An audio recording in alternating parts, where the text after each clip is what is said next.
Holy guacamole, it is cold out here. Just walking the dog right now. And then we're gonna head in the house and we're just gonna make some buns and stay inside and be warm. Really, you can't beat fresh buns for dinner. They're easy to make. They just take a little bit of time. And I have all the ingredients. First things first, let's clean up this kitchen and get the dishes done.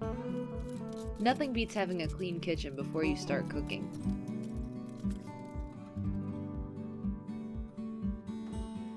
I don't think anyone looks forward to doing the dishes, but we're always glad when they're done.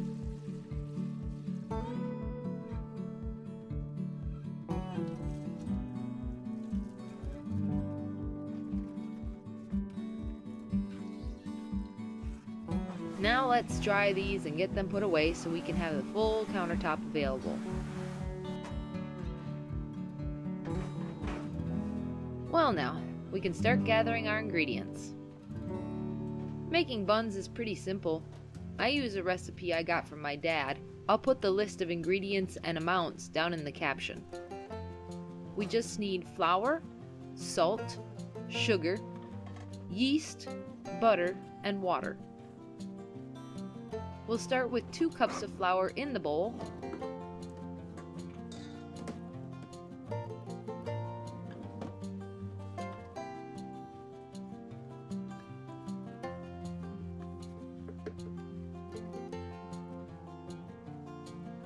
and then on one side of the bowl, we'll add 2 teaspoons of salt.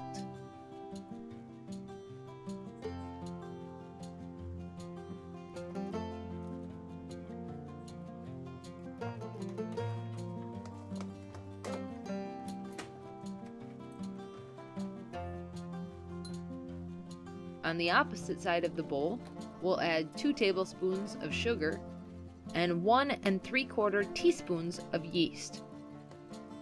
I like to keep the salt away from direct contact with the yeast because it can potentially kill the yeast and your dough won't rise very well. Now on the stovetop, we're going to heat up 1 2/3 cup water,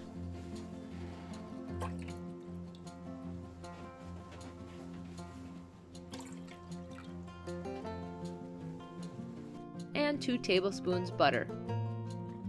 We only want the water to reach 120 degrees, but because the butter takes forever to melt, I usually heat it until the butter melts and then let it sit and cool. While that cools, let's go mix our dry ingredients together.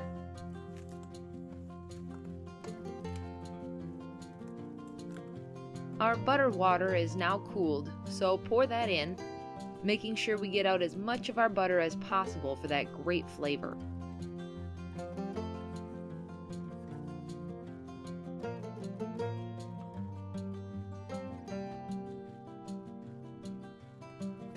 The goal with mixing here is to get all of your dry ingredients wet. We don't want any dry spots of flour or clumps left, so mix it really well. This will also start creating some small chains of gluten, so you can't really overmix. Now we add our 3rd cup of flour, and again, mix well so that everything's really well incorporated. One of the things I really struggled with when learning how to make bread was understanding just how much flour I really needed. It felt like every person was saying the same thing: go until the dough pulls away from the bowl. But what the heck does that even look like? So here's what I'll say. Keep adding flour just until you can reach in and grab the whole thing at once. If you try and grab it and it rips in half, you're not there yet. However, if it rolls right out of the bowl and into your hand, you've added too much. You'll need to add tablespoons of water at a time, mixing in between until it becomes sticky again. We're going to take our 4th cup of flour and pour in half of it.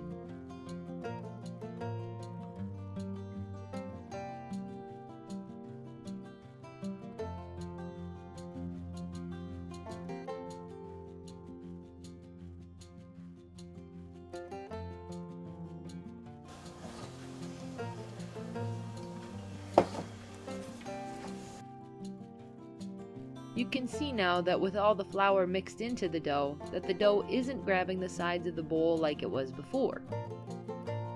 You can always add more flour later, but it's very difficult to take it away at this point. So we're going to get it out of the bowl and onto our table to knead it. I like to use this scraper to get as much out as I can so the bowl will be easier to clean later.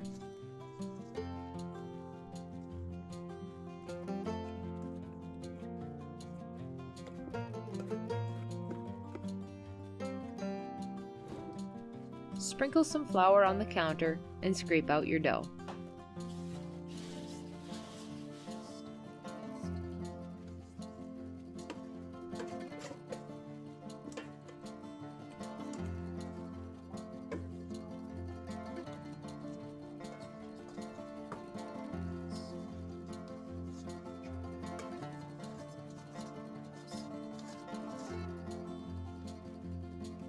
The easiest way to start kneading is just some simple stretch and folds. Grab one side, pull it up straight, then fold it over the rest of the dough. Turn your dough 90 degrees and repeat. As we do this, the gluten continues to build and the dough will become more firm and less sticky.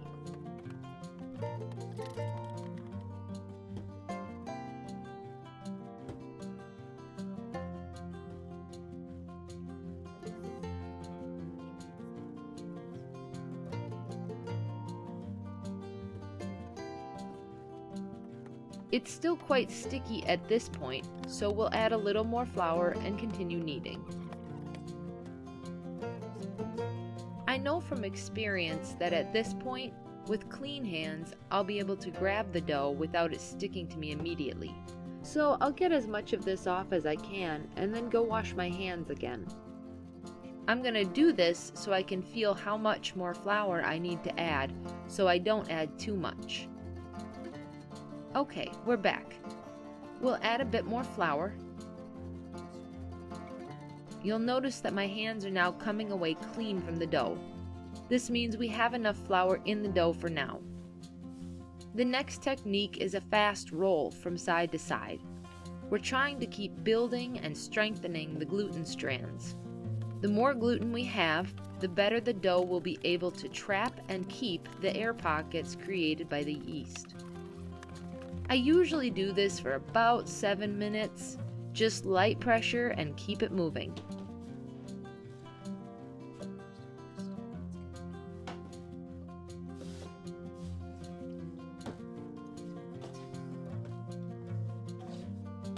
You'll know your dough is close when you see the surface start to become smooth. This is one part of bread making that takes practice and experience to know what you're looking for, so just keep making more bread.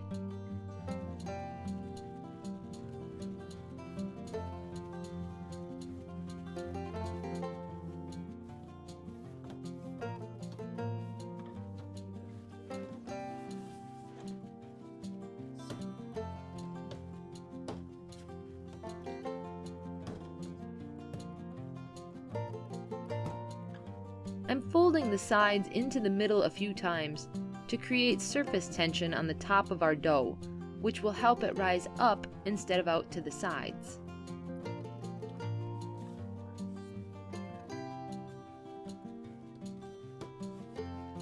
Notice how smooth the top of the dough is. Now we're ready to rise. Let's get a clean bowl. We'll lightly coat the bowl with oil.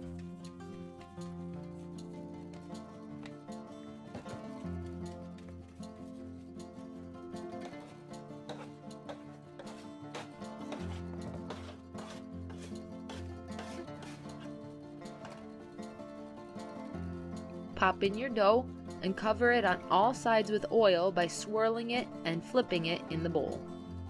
We don't want a skin to form on the outside of the dough, otherwise it won't be able to rise well. Cover with plastic wrap to keep in the heat, and if your house is like mine with temperature fluctuations throughout the day, I like to wrap my bowl in a blanket. This helps keep the heat consistent.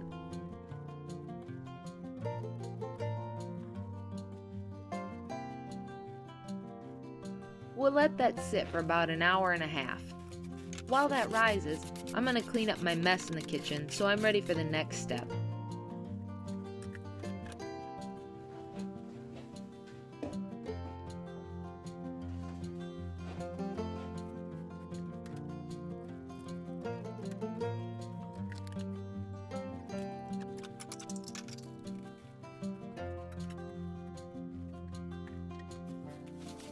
I always wipe the counter twice because the dough leaves behind a film, and I want to make sure I get it all off.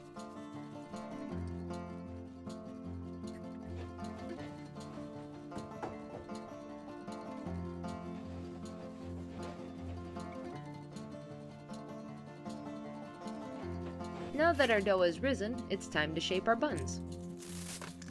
I prepped 2 baking trays with aluminum foil and a light layer of oil. The foil just makes cleanup easier. You certainly don't have to use it.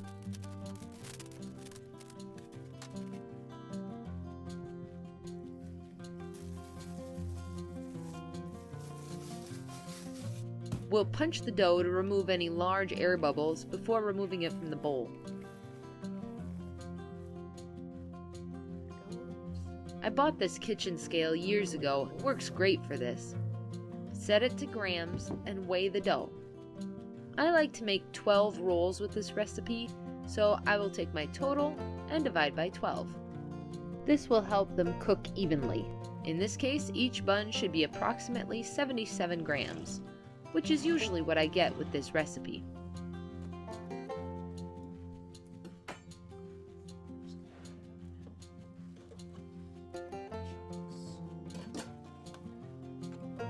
I'll weigh them and roll them as I go.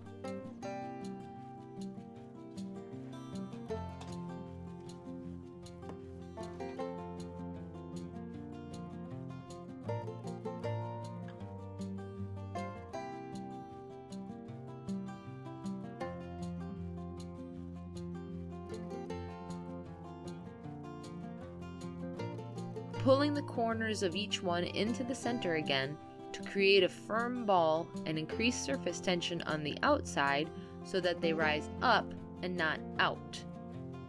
Repeat for all 12 rolls.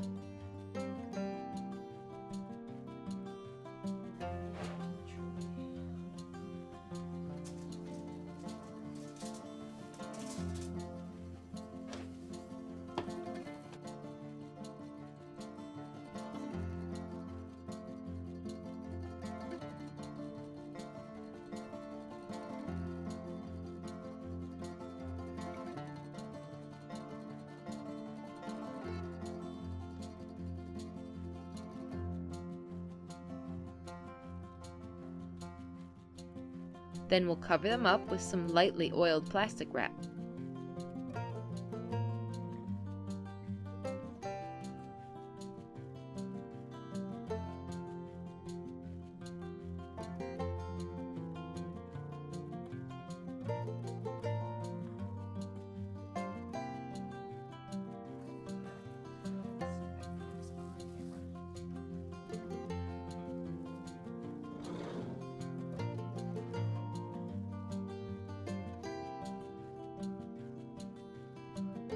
I like to drape the plastic down between the rows so the dough isn't being held down by the plastic wrap.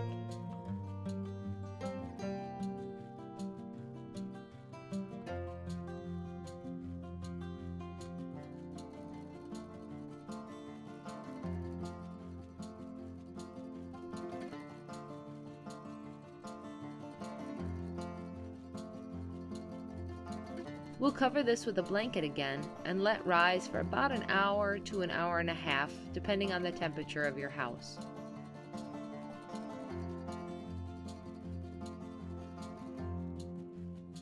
At the 1 hour mark, start preheating your oven to 350 degrees Fahrenheit.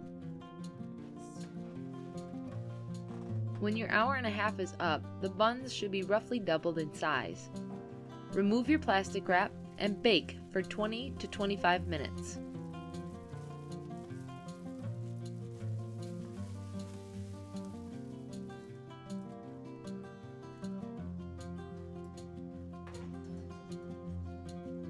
With my oven, I have to turn them about halfway through so they brown evenly.